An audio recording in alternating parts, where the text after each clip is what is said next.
Assalamualaikum warahmatullahi wabarakatuh. Di sini saya akan mempresentasikan hasil kajian laporan studi kelayakan bisnis saya yang berdiri dalam bidang jasa kecantikan yang berjudul Dermapo Skin Analytics yang ditulis untuk memenuhi salah satu tugas studi kelayakan bisnis yang diampu oleh Ibu Dwi Hidayati SLMM.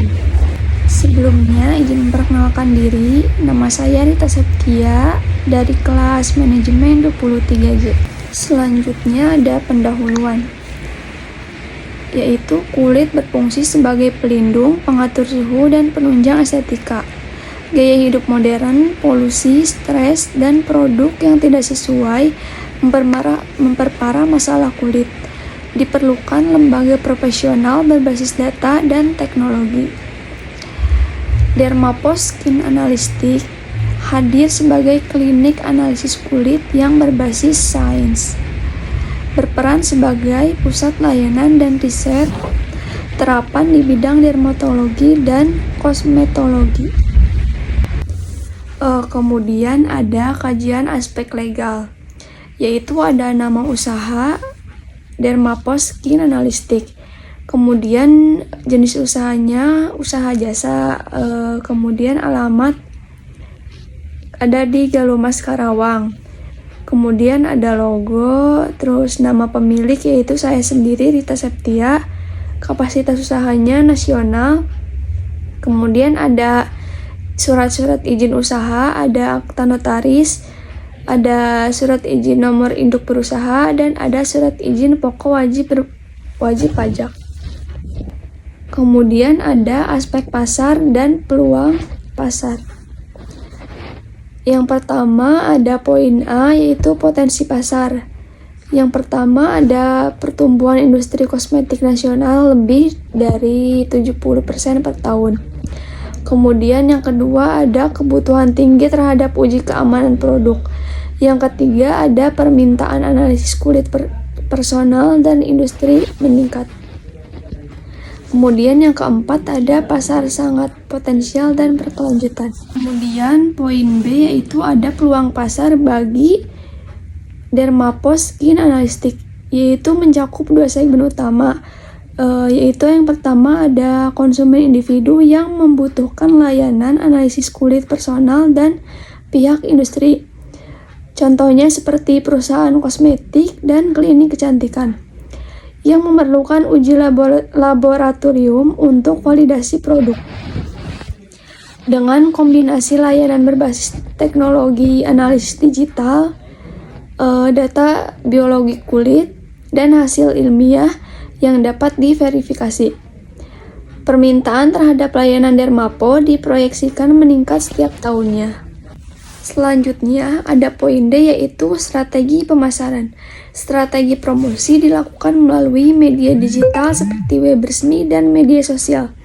Dermapo juga menjalin kemitraan dengan klinik kecantikan dan merek skincare untuk memperluas jaringan promosi dan meningkatkan kredibilitas. Selanjutnya ada kajian aspek lingkungan, sosial, dan ekonomi.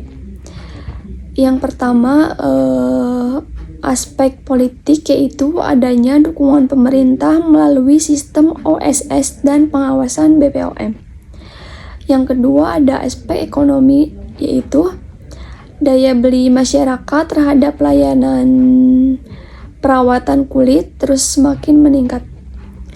Yang ketiga ada aspek sosial, yaitu tren kesadaran dan perawatan kulit semakin berkembang.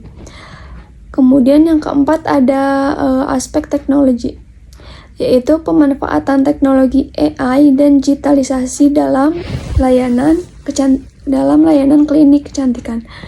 Kemudian yang kelima ada aspek lingkungan, yaitu lokasi usahanya aman, nyaman, dan mendukung operasional. Kemudian ada aspek legal, yaitu seluruh kegiatan usaha harus memenuhi peraturan yang berlaku. Selanjutnya ada aspek teknik dan teknologi, yaitu poin A berdasarkan analisis ekonomi. Analisis ekonomi dilakukan untuk mengukur kelayakan finansial lokasi melalui pendekatan biaya, dan potensi pendapatan. Faktor yang diperhitungkan meliputi yang pertama ada biaya investasi awal, yaitu mencakup pembelian atau sewa lahan, renovasi, dan instalasi peralatan. Yang kedua ada biaya operasional tahunan, yaitu meliputi listrik, air, gaji pegawai, bahan uji, dan serta perawatan alat. Yang ketiga ada potensi pendapatan. Itu dihitung berdasarkan jumlah pelanggan potensial per bulan dan harga rata-rata layanan analisis kulit. Simulasi ekonomi lokasi yang terpilih yaitu Karawang. Investasi awal yaitu sebesar 765 juta, kemudian biaya operasional per tahunnya 180 juta, kemudian kapasitas layanan 15 pelanggan per hari yaitu 500.000 dikali 26 hari kerja per bulannya bisa mencapai 190 juta per bulan.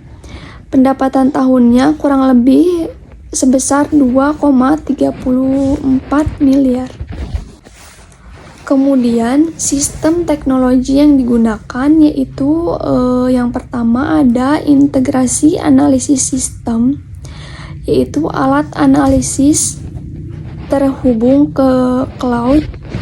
Hasil uji otomatis tersimpan, mendukung analisis 3D, grafik, dan laporan digital. Yang kedua ada klinik manajemen sistem, yaitu mengelola jadwal pasien, kemudian rekam medis digital, billing, serta stok alat dan bahan, dan laboratorium. Kemudian yang terakhir yaitu ada monitoring alat dan maintenance, yaitu pemantauan kondisi alat secara real time dan peningkatan dini untuk kalibrasi atau perbaikan.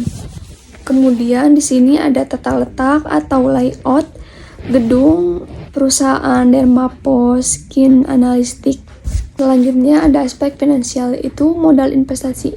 Modal investasi Dermapos Skin Analytics dialokasikan untuk pembiayaan tanah dan bangunan, renovasi gedung, pengadaan mesin dan teknologi, sistem teknologi informasi, serta kegiatan promosi dan pengurusan legalitas usaha. Total kebutuhan modal investasi diperkirakan sebesar kurang lebih 1 miliar rupiah. Kemudian ada modal kerja. Modal kerja digunakan untuk membiayai gaji sumber daya manusia, pengadaan bahan habis pakai, biaya operasional dan promosi, serta penyediaan dana cadangan darurat kebutuhan modal kerja untuk 6 bulan operasional sebesar kurang lebih 441 juta. Kemudian ada pendapatan dan laba. Berdasarkan proyeksi keuangan, Dermapos Skin Analytics diperkirakan memperoleh pendapatan bulanan sebesar kurang lebih 135 juta dengan laba kotor bulanan sebesar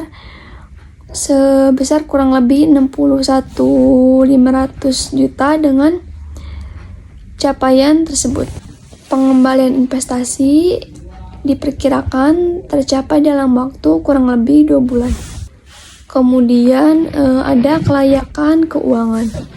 Hasil analisis kelayakan keuangan menunjukkan bahwa break-even point tercapai pada 3.333 layanan per tahun dengan payback period sekitar kurang lebih 2 tahun.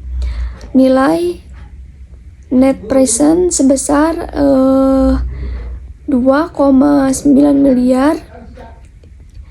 Kemudian internal rate of returns-nya sebesar 28% dan probabilitas indeksnya sebesar 2,41. Berdasarkan indikator tersebut, Dermapos Skin Analytics dinyatakan sangat layak untuk secara finansial. Selanjutnya ada kesimpulannya, yaitu Dharma Skin Analytic dinyatakan layak dijalankan berdasarkan seluruh aspek yang dianalisis. Legalitas usaha telah lengkap dan sesuai aturan. Pasar menunjukkan peluang sangat potensial. Aspek teknis dan teknologi telah siap mendukung operasional. Secara keuangan, bisnis ini memberikan prospek keuntungan yang tinggi dan pengembalian modal yang cepat. Kemudian di sini ada daftar pusaka, di sini ada sumber-sumber jurnal dan buku yang saya ambil untuk kajian laporan saya. Sekian presentasi hasil laporan kajian studi kelayakan bisnis saya. Mohon maaf apabila ada kesalahan dan kekurangan, karena saya juga sedang dalam proses belajar. Terima kasih. Wassalamualaikum warahmatullahi wabarakatuh.